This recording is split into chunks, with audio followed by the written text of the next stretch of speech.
नमस्ते इंडिया। तो आज इस वीडियो में मैं आपको बताने वाली कंक्रीट मिक्स रेशियो के बारे में। अगर आप रेशियो प्रॉपर यूज करेंगे तो आपके बिल्डिंग में अच्छा स्ट्रेंथ आएगा, बट अगर आप रेशियोज के साथ नहीं जाएंगे, प्रॉपर टेक्निकल टर्म के साथ नहीं जाएंगे, तो आपके बिल्डिंग में अच्छे से स्ट्रेंथ नहीं आ पाएगा।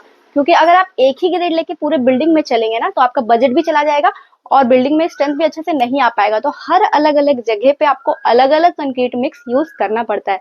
जैसे कि स्टेयर में आपको हैवी यूज करना पड़ेगा, कॉलम बीम ये सब में हैवी यूज करना पड़ेगा। स्लैब आपका बहुत ब्रॉडर एरिया में होता है, तो वहां पे आप रेशियो थोड़ा कम कर सकते हैं। तो किस तरीके से आप टेक्निकली कम कर सकते हैं? आप खुद से अगर कम ज्यादा गिट्टी डाल देंगे, ज्यादा बालू डाल देंगे, तो वो सही नहीं रहेगा आपके स्ट्रक्चर के लिए।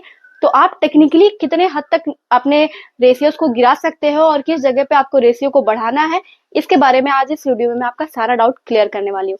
तो सबसे पहले मैं बात कर लेती हूँ रेसिडेंशियल, यानी कि मैं अपार्टमेंट और हैवी बिल्डिंग के बारे में बात नहीं कर रही। अगर नॉर्मली आप घर बनाते हो तो आपको घर पे क्या क्या कंक्रीट मिक्स मिनिमम और हायर आप यूज कर सकते हैं।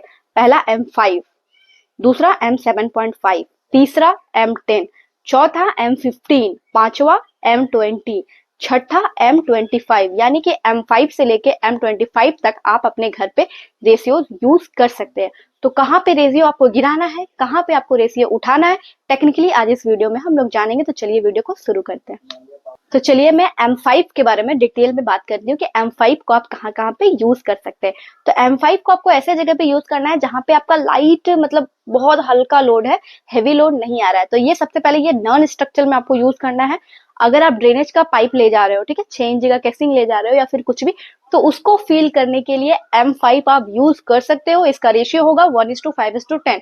एक कढ़ाई सीमेंट, 5 कढ़ाई बालू, 10 कढ़ाई गिट्टी, ये यूज कर सकते हो आप लेबलिंग करने के लिए या फिर बेसमेंट का फ्लोरिंग करने के लिए। जहां पे आपका लोड नहीं आ रहा है नॉन स्ट्रक्चरल पार्ट में, आप इसको यूज कर सकते हैं। लाइट लोड, ये हल्का फुल्का लोड और प्रेशर ले लेगा, बट हैवी जगह पे आप इसको नहीं यूज कर सकते, ठीक है। तो इसका एप्लियंसेस क्या क्या हो गया? यूज का एप्लियंसेस आपका levelling bed, basement flooring, drainage वाला जो वॉइड है उसको कवर करने के लिए, और जहां कहीं भी वॉइड वाला पार्ट है वहां पे अगर आप M5 का मसाला डाल देंगे तो फिर उसके अंदर वो एक तरह से वो पैक कर देगा उस चीज को।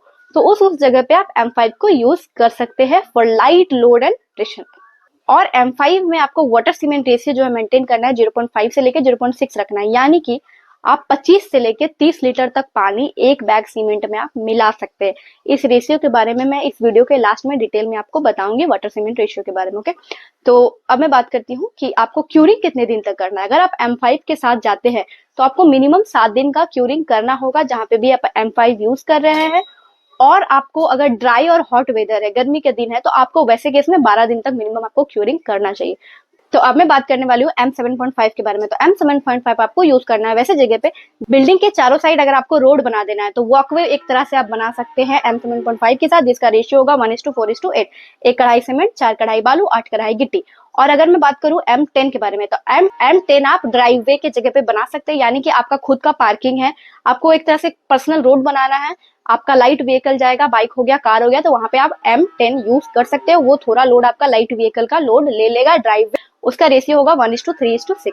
तो अब मैं बात करती हूँ M15 के बारे में। तो M15 से आप स्ट्रक्चरल पार्ट में घुस सकते हैं, यानी कि M15 का रेशियो होता है 1:2:4। ये आपको स्लैब में यूज करना है क्योंकि स्लैब ब्रॉडर होता है। अगर आप रेशियो ज्यादा रखेंगे तो आपका खर्चा बहुत हो जाएगा, इसीलिए जो छत आप ढालते हैं उसमें आप M15 की तरफ जा सकते हैं, जिसका रेशियो होगा 1:2:4, यानी कि एक कढ़ाई सीमेंट, 2 कढ़ाई बालू, 4 कढ़ाई गिट्टी। और स्टेयर केस अगर आप कास्ट कर रहे हैं तो वहां पे भी M15 आप यूज कर सकते हैं। और लिंटल वगैरह में भी आप, दरवाजा और खिड़की के ऊपर जो बनता है लिंटल, उसमें भी आप M15 यूज कर सकते हो। बट अगर मैं बात करूं आपके M20 के बारे में, यानी कि 1, 1.5, 3 के बारे में, तो इसको आपको फुटिंग में यूज करना है, टाई बीम में यूज करना है, कॉलम में यूज करना है। अगर हैवी बिल्डिंग है आपका तो वहां पे आपको कॉलम में M25 यूज करना है, यानी कि 1:1:2। और फुटिंग, जो आपका हैवी बिल्डिंग है वहां फुटिंग और कॉलम में आपको M25 यूज करना है, तो वो आपको बेटर स्ट्रेंथ दे पाएगा। ये एकदम मैं नॉर्मली बात की।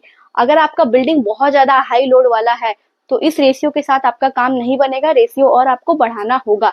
ये एकदम नॉर्मल जो रेसिडेंशियल बिल्डिंग आप G+1, G+2, G+3 बनाते हैं उतने तक ये सीमित है डिटेल, ठीक है। तो आई होप ये वीडियो से आपको मालूम चल गया होगा कि किस पर्पस के लिए कौन सा ग्रेड हम लोग यूज कर सकते हैं। बट एक बहुत ही इंपॉर्टेंट बात, वाटर सीमेंट रेशियो, आपको ये कंक्रीट मिक्स में कितना पानी डालना है ये भी मैं इस वीडियो में आपको बता देने वाली हूँ कि वाटर सीमेंट रेशियो का जो रेशियो होता है वो 4 से लेके 0.6 तक आप रख सकते हैं। यानी कि आप जितना वाटर सीमेंट रेशियो कम करेंगे, स्ट्रेंथ आपको उतना ज्यादा मिलता जाएगा। जैसे जैसे आप रेशियो बढ़ाते जाएंगे वाटर सीमेंट रेशियो का, आपका वर्केबिलिटी तो बढ़ता जाएगा बट स्ट्रेंथ आपका घटता जाएगा।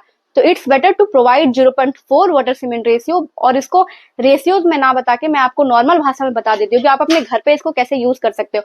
अगर आप एक बैग के साथ बनाते हो यानी कि 50 केजी सीमेंट के साथ जाते हो तो 0.4 इंटू 50 आप वहां पे 20 लीटर 20 लीटर पानी एक बैग में आपको मिलाना है अगर आप 0.4 पे साथ जाते हो।